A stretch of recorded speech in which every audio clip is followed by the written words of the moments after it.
Кыргызстанда 2014-жылдын жаз айларында мамлекеттик органдардын коомдук кеңешмелери тууралуу мыйзам кабыл алынган. Анда жарандык коом менен байланышуу жана коомдук мониторинг жүргүзүү максатында ар бир министрлик жана ведомстволордун алдында консультативдик байкоочу кеңешмелери түзүү каралган. Бирок аталган мыйзам чыгаруучу акт жергиликтүү өзүн өзү башкаруу деген тармакты эске алган эмес. Относительно общественных советов на месте. Коомдук кеңештер боюнча жергиликтүү деңгээлде кызуу талаш тартыш жүрдү. Айрымдары ушуну мыйзамга киргизели деп жатышты. Башкалары ал нерсе такыр кереги жок. Анткени айылдардагы жергиликтүү кеңештер менен айыл өкмөттөрү ансыз деле элге жакын. Дагы бир структуранын зарылчылыгы жок дешти. Структура не нужна. Кыргызстандагы бардык региондордун жарандары үчүн көйгөйлөрдү министрлик деңгээлде эмес, жергиликтүү, регионалдык деңгээлде чечип алуу маанилүүрөөк экени бүгүнкү күндүн чындыгы. Ошондуктан 2016-жылы Густав Штрезаман атындагы институт Европа биримдиги адам укуктары боюнча кеңеш жана кары-картаңдар үчүн ресурстук борбор коомдук бирикмелер менен биргеликте Кыргызстанда масштабтуу долбоорду ишке киргизишти. Долбоордун максаты Кыргызстандын коомдук кеңешмелеринде жарандык коомдун катышуусун күчөтүү. Биз элдин коомдук кеңешмелери тууралуу көбүрөөк маалымат алып, алар менен кандайча кызматташуу керектигин билүүсүн каалайбыз. Ошондой эле биз кыргыз коомчулугунун өнүгүүсүнө кызыктар болгон бардык тараптардын ортосунда конструктивдүү баарлашууну сунуштагыбыз келет.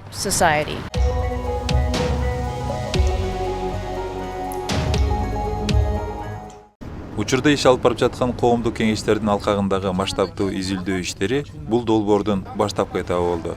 Объектами исследований были как Бишкектеги коомдук кеңештерде, Кыргызстандын 6 облусундагы Бишкек жана Ош шаарларындагы кичи коомдук кеңештерде изилдөө объектилери катары каралды. и городе Ош.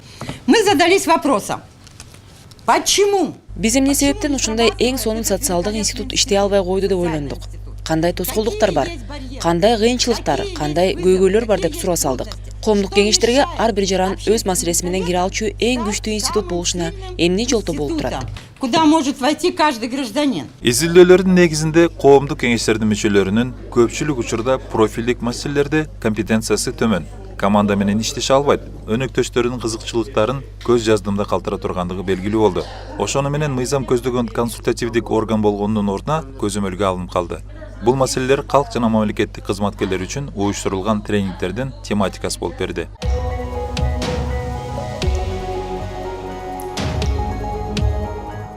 Коомдук кеңештерге жарандык коомдун катышуусун күчөтүү долбоорунун катышуучулары Кыргызстан боюнча тренингтерди өткөрүштү. Маселен, ушул жылдын ноябрь айында Ош жана Жалал Абад шаарларында семинарлар болду.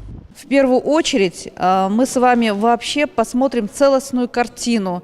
Алгач биз бүтүндөй бир көрүнүштү алып карайбыз. Стратегиялар жана Кыргызстандын келечегинин стратегиялары деген көрүнүштү. Биздин жеке пландарыбыз менен коомдук уюштуруучулук пландарыбыз глобалдуу божомолдорубузга шайкеш келтирүү үчүн эмне кылуу кажет? С этими планами, с глобальными планами. Катышуучулар аларды кызыктырган тематиканы өздөрү тандап алышканы аталган семинардын өзгөчөлүгү болуп калды. Тренингтин жүрүшүндө жергиликтүү жана мамлекеттик деңгээлдеги өнүгүү стратегиясынын маселелери талкууланып, мамлекеттик кызматты сунуштоо жана ага мониторинг жүргүзүү көйгөйлөрү каралды. Ошондой эле заманбап маалыматтык коммуникациялык технологияларды колдонуу тууралуу сөз болду.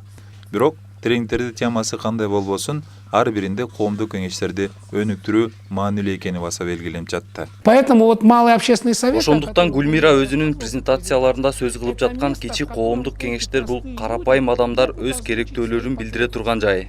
Биз башкаруу системасынын ушундай пирамидасында эмгектенип жаткан адамдар катары түшүнүп турабыз. Бардык керектөөлөрдү канаттандыруу мүмкүн эмес. Бирок алар менен келишип алуу зарыл. Кайсы керектөөлөрдү биринчи кезекте ишке ашырабыз? Ошондуктан кичи коомдук кеңештер керек. Эмне себептен кеңеш жетишсиз? Анткени кеңеш бул бийлик. Анын адамдардын керектөөлөрү менен алышып отурууга да убактысы жок. Кызыкпайт дагы. Ачыгын айталы. Ошондуктан кандайдыр бир аянт керек. Ал жерден элдер жолугуп, биздин суубуз жок, жолубуз начар. Бул жерден бизди таарынтып коюшту. Баланча болгондо кыйналып калдык, деп маселелерин талкуулап алышат эле. Мына ошол жерде анан бийлик менен элдин кызматташуусу жүрөт. Теоретикалык бөлүмү жыйынтыкталган соң, тренингтин катышуучулары жергиликтүү коомчулуктун жашоосун жакшыртууга багытталган долбоорлорду иштеп чыгып, аларды жакташты. На сельский сход мы пригласили. Айыл чогулушуна бардык, тургундарды чакырдык. Ага айыл тургундарынын 80% катышты. Это у нас результаты.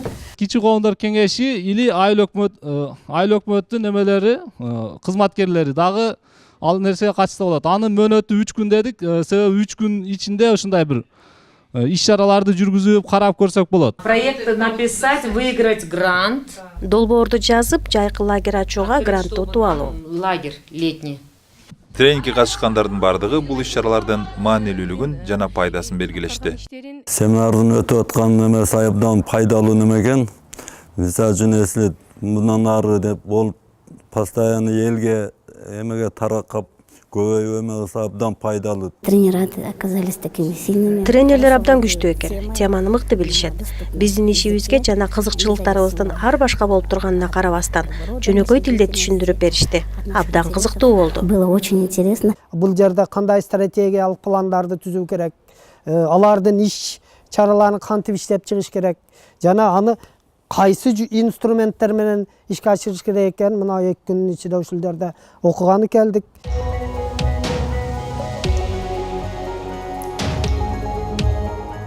Кыргызстанда коомдук кеңештерге жарандык коомдун катышуусун күчөтүү долбоорунун финалдык фазасында учурдагы коомдук кеңештер тууралуу мыйзамдарга өзгөртүүлөрдү киргизүү каралган. В рамках правового компонента была создана рабочая Укуктук компоненттин алкагында биздин өлкөдөгү эң мыкты юристтерди камтыган жумушчу топ түзүлгөн. Алар жергиликтүү демилгелерди өнүктүрүү жана колдоо үчүн мыйзам нормаларын негиздөөчү нормативдик актыларды иштеп чыгып жатышат. местных инициатив. Долбоордун бул этабында кызыгуусу бар тараптардын бардыгы мамлекеттик кызматкерлер, жергиликтүү өзүн өзү башкаруу органдары жана жарандык коомдун өкүлдөрү чакырылып тегерек сөөлдөр өткөрүлгөн. Ушундай жолугушуулардын бири ушул жылдын август айында Каракол шаарында болду. Чогулгандардын назарында коомдук кеңештер тууралуу мыйзамга өзгөртүүлөрдү киргизүүнүн концепциясы сунушталды. Учурда биз пайда болгон көйгөйлөрдү жерлерде реалдуу жана эффективдүү чечүүгө көмөктөшө турган оптималдуу мыйзам издеп жатабыз. Бүгүн силер бизде эксперт болуп турасыңар. Биз силерден айтылган кеңештер кандайча ишке ашырылганда оптималдуулугун сактайт деген суроо боюнча пикириңизди билгибиз келет. Мисалы ушул жерде силердин мыйзамыңар Ысык көл областындын Каракол шаарыңарда ишке ашырыла алат жана ишке ашырылууга милдеттүү. Болочок мыйзам долбоорду талкуулоо ачык жана кызуу талкууну жаратты. Ушул коомдук жарандар бизде ушу башынан бери көп биздин кеңештер бар. Аялдар кеңеши, аксакалдар кеңеши, ардагерлер кеңеши, коомдук кеңеш, аялдар кеңеши, жаштар кеңеши, мына кеңештердин саны көп, бирок сапаты бирдиктүү түрдө жок эсеп. Бизде бар мындай активдүү жарандарчы көп. Бирок ошолордун башын бириктирип, жолун көрсөтүш керек да, муниципалдык жетекчиликке. Анан кийин башка элдердин бардыгына где там вопросы не решаются, мы ал жерге барабыз дагы, момдай вопросту чечкенге давайте чогулгула дейбиз. Баарыбыз чогулабыз, не обязательно мэрияга келипчи. Ошол эле жерден өткөрүш керек да, мынакей 100 киши чогулду. Вот ушул проблемаларды чечиш үчүн кимдерди коомдук кеңеш түзүшүбүз керек, кимдерди киргизебиз десеңер ал жерден кол көтөрүңүз. Буга чейинки талкуу сунушталып жаткан мыйзам долбоордун жергиликтүү коомчулук үчүн канчалык деңгээлде олуттуу экендигин көрсөттү. Демократия курабыз деп атабыз. Демократияда бул күчтүү жарандык коом болуш керек. А күчтүү жарандык коомду ушундай сунуштар менен ушундай мыйзамдарды кабыл алып, ушу байкоочу кеңештерди, коомдук кеңештерди түзүп алсак, бул уже жарандык коомду күчтөндүрүү деп эсептесек болот. Бүгүнкү семинар абдан актуалдуу болду. Мага абдан жергиликтүү өзүн өзү башкаруу органдары тууралуу мыйзам долбоор, жергиликтүү өзүн өзү башкаруу органдарынын кичи кеңеш органдары тууралуу жакты. Бул нерсе жарандык коомдун жана байкоочу кеңештердин өнүгүүсү үчүн керек. Жалпысынан эле мунун баардыгы бийлик органдарындагы коррупцияны төмөндөтүү үчүн жасалып жатат деген ойдомун.